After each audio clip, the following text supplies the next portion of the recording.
Salut tout le monde, ici Michael Wolf. Il arrive parfois, voire même souvent, des épreuves de la vie auxquelles il peut être difficile de garder le sourire. Alors, le sujet d'aujourd'hui, comment voir le positif, et ce, oui, dans tout. Mais d'abord, à quoi ça sert de voir le positif? Ouais, pourquoi tu me laisses pas voir le négatif puis pleurer sur mon sort quand il m'arrive une bad luck, hein? Wow, mon petit zigoto, là. Je suis pas en train de dire que voir le positif, c'est de complètement ignorer le négatif, là. Non. Parce que ignorer le négatif quand il est dans ta face, ça s'appelle du déni. Pis c'est pas mieux, ça. Voir le positif, ça sert à réaliser que c'est pas tout noir ou blanc, qu'il y a un entre-milieu. Et pas juste dans le négatif, là. Quand il t'arrive de quoi de positif, je peux t'assurer qu'il y a quelque chose de négatif dans le positif aussi. Comme mon prof de bio disait si bien au secondaire, rien ne se perd, rien ne se crée. Admettons, disons que demain, tu gagnes le million à la loterie. Événement positif, n'est-ce pas? Mais là, tes voisins, ta famille vont se mettre à t'achaler puis à changer de comportement avec toi pour essayer d'obtenir des faveurs. Ça va te gosser, hein? Portion négative dans le positif. Là, tu viens aussi d'augmenter tes chances de te faire voler, voire même peut-être tuer. Portion négative dans le positif, hein?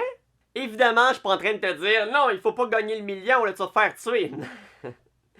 Gagner le million, c'est une très bonne chose, mais ça change pas qu'il y a quand même des éléments négatifs qui viennent avec le positif. Quand il t'arrive un événement négatif dans ta vie, là, c'est à toi de saisir le positif. Si t'approches une fille que tu trouves de ton goût dans la rue, puis elle te revire de bord, événement négatif, on s'entend, ce n'est agréable pour personne de se faire virer de bord comme ça. Là, t'es rendu à deux choix. Soit tu vois le positif dans l'événement, parce que oui, il y en a. Soit tu focuses sur le négatif, tu te dis que t'es laid, t'es pas bon, que tu mérites rien dans la vie, que tu vas tout le temps rester célibataire, tu te mets en position fétale, puis tu te mets à sucer ton pouce. Si c'est ce que tu veux faire, go, vas-y, je te retiens pas. Mais je te le conseille pas. À la place, je te conseille de réfléchir sur ce qui vient vraiment d'arriver et de tenter de voir le positif dans l'événement. Tu viens de te faire rejeter. Fait que tu devrais réfléchir sur comment j'ai approché la fille. Est-ce que j'ai peut-être été trop brusque?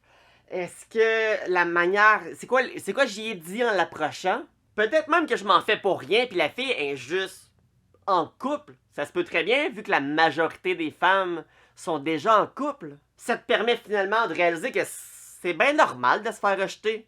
Puis que dans la vie, quand tu veux de quoi qui vaut la peine, tu vas te faire rejeter beaucoup de fois avant que ça marche. Donc, ça pratique ta persévérance, ça pratique ton courage, ton mental, et finalement, ça te teste. Parce que ce genre de test-là, là, c'est nécessaire dans la vie.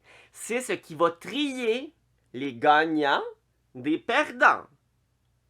Si t'arrives là, tu te fais rejeter, puis position fétale, c'est mon pouce. Perdant. Soit le plus vers là, là. Les gagnants. Vise là. C'est là que tu veux être. Dans le fond, le tri, c'est tout simplement la sélection naturelle qui fait en sorte de voir est-ce que tu le mérites ou tu le mérites pas. Parce que si ça serait aussi facile, ben tout le monde le ferait. Puis tu veux pas que tout le monde le fasse. Hey, une peine d'amour. Oh! Ça fait-tu mal? La première surtout, hein? Oh! Mais ça te permet de voir qu'une peine d'amour, au final, là, c'est pas la fin du monde. La vie continue. Ça te permet aussi de probablement mettre fin à une relation qui, au final, n'était pas la bonne. Peut-être t'avais juste beaucoup d'attachement envers cette personne et t'avais du mal à terminer avec elle. Et là, tu vas enfin pouvoir passer à autre chose. Ça te permet de te reprendre en main. Tu peux prendre toute ta colère, toute ta tristesse, tous les sentiments négatifs que tu as en dedans de toi. Puis d'aller au gym, t'entraîner, de te remettre en forme et de travailler en même temps sur tes projets pour avancer dans ta vie personnelle, pour devenir une meilleure version de toi.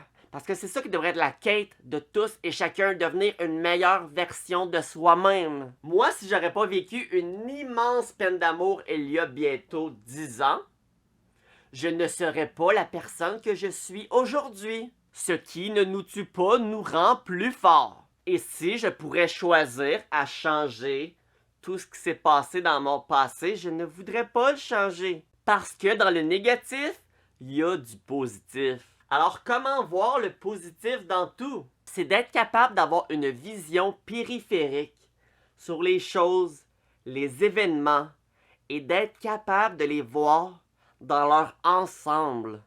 Pas juste de focusser sur le positif ou le négatif, mais d'être capable de voir qu'entre les deux, il y a plein d'autres couleurs que blanc et noir. Il y a du gris et plusieurs teintes de gris.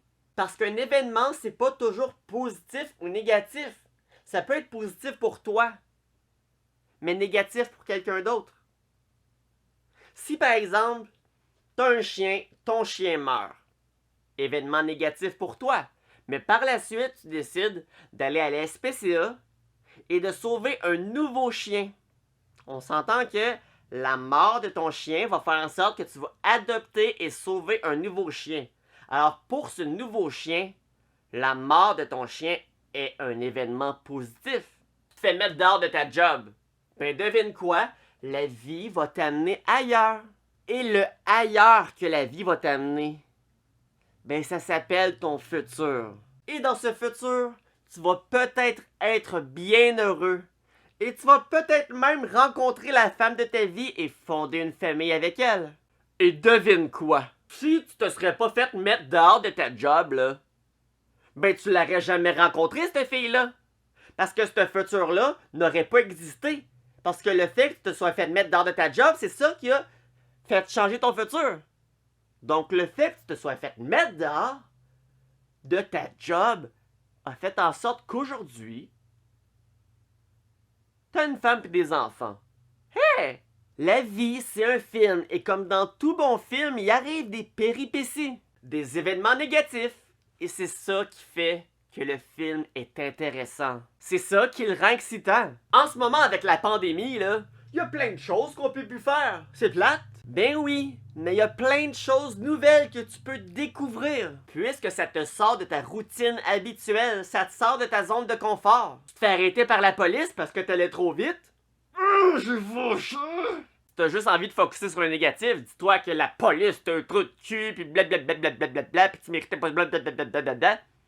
Maudite société. Ou sinon, tu peux apprendre la leçon, puis de réaliser que, hey, c'est vrai, j'allais trop vite. Puis peut-être que cette police-là va faire en sorte qu'à l'avenir, tu vas aller moins vite. Et peut-être même que tu vas ne pas frapper un enfant à cause de ça. Qui sait? On le saura jamais, parce que le futur change à chaque événement qui arrive.